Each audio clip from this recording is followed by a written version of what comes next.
Hola, mi nombre es Betsabe, soy estudiante de nutrición y hoy les voy a hablar sobre las bases de datos relacionales. Como todos sabemos, a lo largo del tiempo, la tecnología ha tenido un gran auge en la historia, trayendo el desarrollo de esta misma en diferentes áreas como la administración pública, los transportes, medicina, turismo, hotelería, entre muchas otras que se pueden mencionar.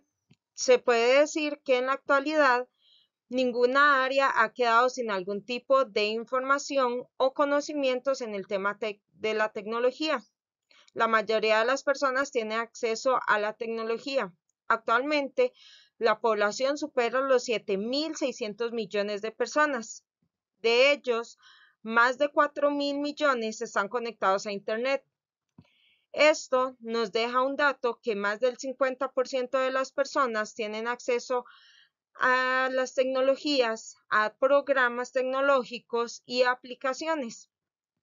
Esto demanda a las personas y a la sociedad a tener un desarrollo, crecimiento y actualización tecnológica constante para poder así tener mejoras en la forma de trabajar y organizar la información con diferentes programas y aplicaciones. En la historia de las bases de datos se remonta desde la antigüedad, ya que existían las bibliotecas y diferentes tipos de registros para los datos, pero estas eran bastante lentas y poco eficientes a la hora de trabajar con ellas. En 1884, Hernan Hollerith creó la máquina automática de tarjetas perforadas. Esto lo hizo el primer ingeniero estadístico de la historia. En esta época, los censos se realizaban de forma manual, ya que no se contaban con las herramientas suficientes con las que se pudieran hacer de una forma automática. Herman Hollerith desarrolló el tabulador electromagnético de tarjetas perforadas con el fin de ayudar en el resumen de información y posteriormente también en la contabilidad. Unos años después, en las décadas de los 50, se le dio el origen a lo que fueron las cintas magnéticas, ayudando a la automatización de la información y asimismo poder realizar los respaldos de esta misma. Por medio de este mecanismo se comenzó a automatizar la información, pero existía la desventaja de que solo se podía hacer de forma secuencial. Esto quiere decir de que la información tenía que estar relacionada entre sí. 10 años más tarde, en la década de los 60, los ordenadores bajaron su precio con el único fin de que las compañías pudieran adquirir este servicio. Esto abrió las puertas para el uso de los discos duros. Esto fue un gran auge tecnológico para esta época, ya que los discos duros, su función era mantener la información de una forma persistente. Esto quiere decir de que perdurara en el tiempo y se pudiera utilizar siempre y cuando el disco duro tuviera una condición óptima para su uso. En esta misma época, en la década de los 60, se comenzó la primera generación de base de datos de red y las bases de datos jerárquicas, ya que habría la gran posibilidad de almacenar las estructuras de datos en listas y árboles. Unos años más tarde, Charles Bachman desarrolló un tipo de base de datos que se dio a conocer como un modelo de red y este permitió la creación estándar en los sistemas de base de datos gracias a la creación de nuevos lenguajes de sistemas de información. En la década posterior, en los años 70, Edgar Frankot, conocido como un científico de la informática, aclaró el modelo relacional y a su misma vez una serie de reglas para los sistemas de datos relacionales. Esto abrió la oportunidad para el crecimiento o la creación de la segunda generación de los sistemas gestores de las bases de datos. Estos también son conocidas por sus siglas SGBD. En la década de los 80 se creó el lenguaje de consulta estructurado, en sus siglas en inglés SQL, que significan Structured Query Language. Esto permitió realizar las consultas con el fin de recuperar datos de interés desde una base de datos, en sus siglas en inglés BD, que significan Database, y asimismo poder realizar modificaciones en esta misma. En la década de los 90 surgieron las bases de datos orientadas a objetos que tuvieron. De hecho, en la actualidad hay bastante éxito en el momento de ejecutar datos complejos en los lugares donde las bases de datos relacionales no han podido desenvolverse de una manera eficaz.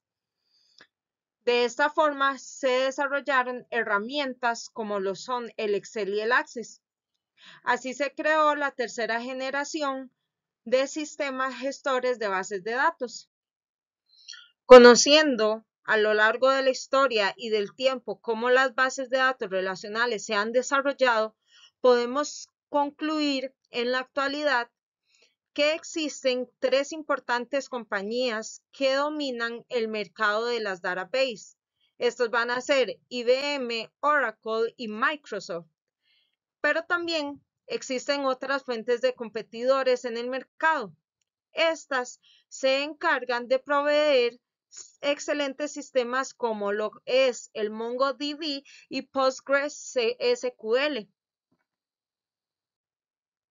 Con el conocimiento de la historia de las bases de datos relacionales, pudimos observar desde su creación, su desarrollo y su integración en la sociedad. Pero, ¿qué son las bases de datos relacionales? Las bases de datos son una herramienta la cual permite seccionar conjuntos de información que refiere a un mismo tema específico. Esto quiere decir de que la información es almacenada en registros y así poder lograr una mejor eficiencia al momento de ya sea ingresar, buscar, actualizar o eliminar la información. La información debe estar interrelacionada entre sí para así poder evitar la duplicidad de información y mejorar la organización de esta información. En otros casos, también se utiliza para mejorar el rendimiento de algunos desarrolladores que no realizan lo que son las relaciones de datos. Las bases de datos han tenido un gran auge en su crecimiento ante la necesidad de organizar y gestionar la información de una manera más responsable, ágil, rápida y eficaz. Las bases de datos facilitan la documentación, organización y registro y ordenamiento de la información a trabajar. Podemos mencionar muchos ejemplos de cómo las bases de datos han facilitado y ayudado a los trabajos en esta sociedad. Voy a mencionar uno en el área de la salud, donde las bases de datos han permitido la resolución de los problemas clínicos de una manera sencilla y eficiente, manteniendo toda la información de los pacientes de una manera muy clasificada y muy ordenada. Como hemos visto, las bases de datos son una herramienta que ayudan a organizar y gestionar la información de una manera ordenada y eficaz. Esto puede afectar de manera positiva a muchas micro y macroempresas para su desarrollo y que éstas puedan tener un conjunto de datos controlados y así poder manejar la información de una mejor manera y facilitar el trabajo a sus colaboradores.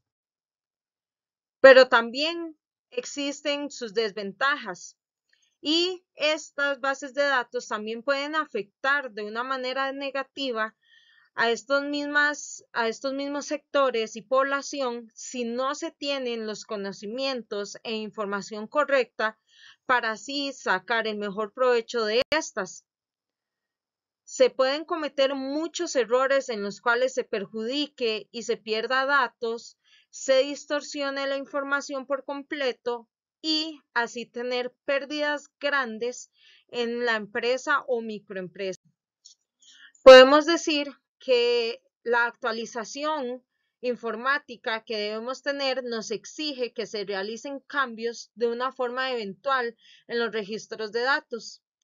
Si ejecutamos cambios, la base de datos debe ser modificada en su estructura para admitir las modificaciones. Si las modificaciones no se realizan, esta se verá afectada por sus procesos interrumpidos. Esto evidencia una de las consecuencias de que se pueden obtener en un desconocimiento o desinformación de las bases de datos.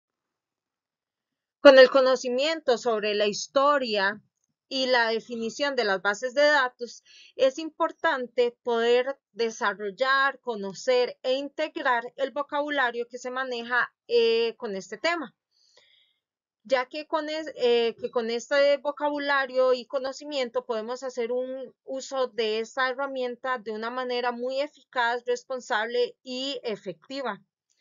Para poder desarrollar este vocabulario y estos conocimientos, tenemos que entender cómo trabajan las tablas. Estas son representadas gráficamente como una estructura rectangular, como lo vemos en esta imagen. Están formadas por lo que son las filas, las que están representadas numéricamente, que están de forma horizontal, y las columnas que están representadas por un código alfabético y que están de forma vertical. Las columnas almacenan la información sobre una propiedad determinada y las filas van a poseer o tienen el registro de la relación representada por la tabla.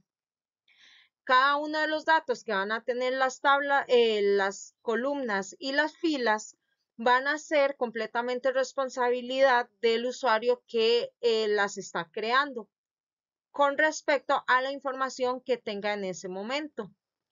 Para conocer más ampliamente cómo está estructurada una tabla, vamos a decir que una tabla es lo que estamos viendo en esta imagen. En un término más formal, esta tabla se va a llamar relación. Luego, lo que son las filas, que van a ser la cantidad de datos que se tenga por columna, estas van a ser denominadas por lo que son las tuplas. Y el atributo van a ser las columnas. Estas de aquí también son conocidas como los campos. Por aquí vemos lo que es la cardinalidad, que esto se refiere al número de filas o registros, y el grado es este de aquí, va a ser el número de cantidad de columnas o campos, igualmente llamados. También por acá tenemos lo que va a ser la clave primaria, que este va a ser un identificador único de cada caso. En esta imagen vamos a poder observar lo que es un poco la relación de términos del sistema con los términos SQL. En los términos del sistema vamos a tener la biblioteca, que es lo que agrupa los objetos relacionados y le permite encontrar los objetos por nombre. Y en los términos SQL va a ser el esquema, y que consta de una biblioteca, un diario, un receptor de diario, un catálogo SQL y opcionalmente un diccionario de datos. Es un esquema que agrupa a los objetos relacionados y le permite buscar objetos por nombre. En el término del sistema, archivo físico, que es un conjunto de registros. Y en el otro término se va a llamar tabla, que es un conjunto de columnas y filas. En los términos del sistema va a ser un miembro, que es un subconjunto definido de registros en un archivo físico. En los términos SQL va a ser la partición, que es un subconjunto definido de las filas de una tabla. Y así el resto de los vocabularios, los cuales pueden ponerle pausa al video y estudiarlos y revisarlos de una manera más pausada. Bueno, muchas gracias por la atención brindada y me gustaría culminar con una frase célebre de Nelson Mandela que dice, la educación es el arma más poderosa que puedes usar para cambiar al mundo. Muchas gracias.